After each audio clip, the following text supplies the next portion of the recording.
des événements culturels pour solliciter un prêt exceptionnel, je dois dire, et je vous en remercie.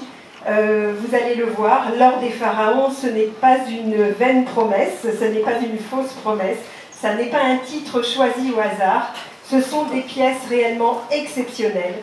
Certaines pièces ne sont jamais sorties d'Égypte et je crois que ça c'est vraiment un grand témoignage de la confiance que vous accordez à la principauté et on vous en remercie, monsieur le ministre et l'ensemble de la délégation. Et puis également, il faut dire que ces pièces repartent tout de suite en Égypte et peut-être vous aurez l'occasion de nous en dire plus.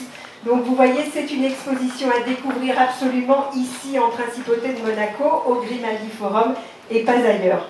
Voilà, inutile de vous dire que l'été, Monaco est un lieu où se croisent énormément de personnes, où tous les visiteurs du monde entier viennent et c'est la raison pour laquelle nous avons souhaité faire cette exposition ici en ce moment. On est certain que cette exposition battra des records de fréquentation et que ce sera un grand succès et qu'elle permettra à notre public de découvrir et de redécouvrir aussi, d'avoir envie de retourner en Égypte pour voir toutes ces merveilles de l'Antiquité égyptienne. Monsieur le ministre, si vous le voulez bien, je crois que vous avez quelques mots à nous dire. Merci.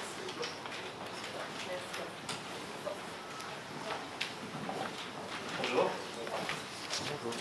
Madame Bianchari, directrice générale du Grimaldi Forum Monaco, chers collègues, membres de la délégation officielle de l'Égypte, je suis très honoré d'être ici parmi vous dans le prestigieux Grimaldi Forum dans la magnifique principauté de Monaco.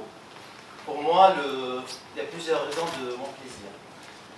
La première, c'est mon premier retour à Monaco depuis 1994. Le deuxième, on inaugure officiellement cette exposition dans la Sainte-Mariette. Aujourd'hui, le 6 juillet, c'est la Sainte-Mariette. Je me souviens très bien de cette date parce que c'était la date qui a été choisie pour que je soutienne ma thèse de doctorat d'égyptologie à Montpellier. C'était le vendredi 6 juillet, la Sainte-Mariette. C'était pas fait exprès, mais ça tombe bien.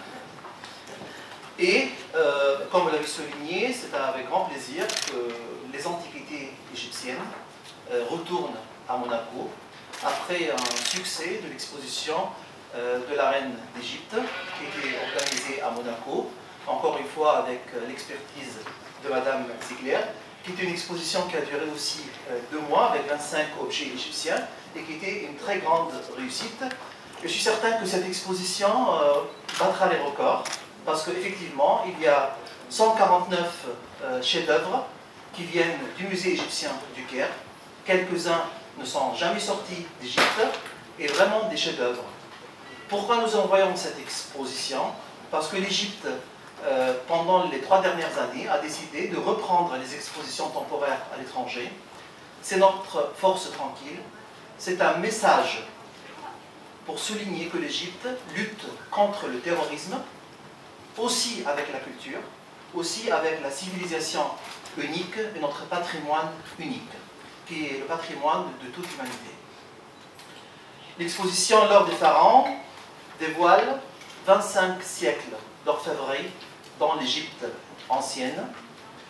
Nous profitons également d'un prêt de quelques autres musées européens, de l'Italie, de la Belgique, de l'Autriche et de la France.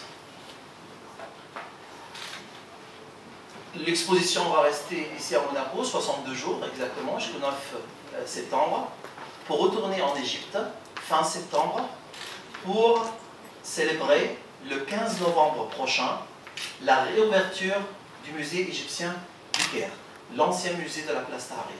Pourquoi la réouverture? Parce qu'à cette date, les chefs-d'œuvre de Toutankhamon auront en grande partie quitté l'ancien musée pour se diriger vers le GEM, le Grand Egyptian Museum, qui est l'un des plus grands musées au monde et qui va abriter toute la collection de Toutankhamon, plus de 5000 objets, et on espère pouvoir ouvrir le musée comme c'est prévu en 2019. Donc nous avons un message pour dire que le musée égyptien du Caire de la place Tahrir ne va pas mourir. Au contraire, on va mettre en exergue les chefs-d'œuvre, les trésors, les magnifiques trésors que vous allez avoir le plaisir d'admirer maintenant.